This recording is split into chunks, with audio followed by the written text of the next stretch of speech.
उठा उठा दिवाळी आली, साबणाची नाही हो, या सातिनगणाच्या सालीचा रस प्यायची वेळ झाली. आपले भारतीय सण म्हणजे ना इथल्या नैसर्गिक जगण्याचं सेलिब्रेशन असतं. पण गेल्या काही वर्षात या कंपन्यांनी त्यांचे प्रोडक्ट्स आपल्या सणांना असे काही चिकटवलेत ना की आपण आपली मूळ संस्कृती विसरून या सणांचं बाजारीकरण करून टाकलं. दिवाळी म्हणजे सुगीचे दिवस, हार्वेस्टिंग डेज. सराईच्या दिवसात आम्ही गावठी लाल भाताची कापणी केली.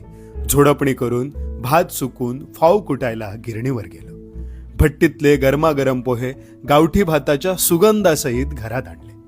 कोकणात चाव दिसाला पहाटे उठून नारळाचा रस, हळद, उटणं, कोकमचं तेल लावून नाहतात. तुळशीच्या पुढ्यात नरकासुराचं प्रतीक म्हणून कारीट नावाचं कडू फळ पायाखाली चिरड.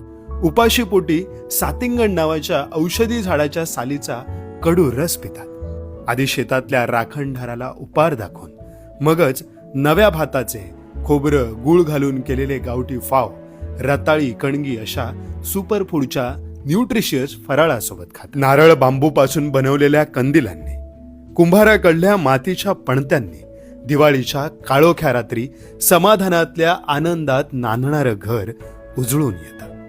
आपल्या सणांमधला खरा आनंद हा साधेपणात आहे, महागड्या वस्तूंमध्ये नाही. हा साधेपणा जपूया, निसर्ग जपूया, संस्कृती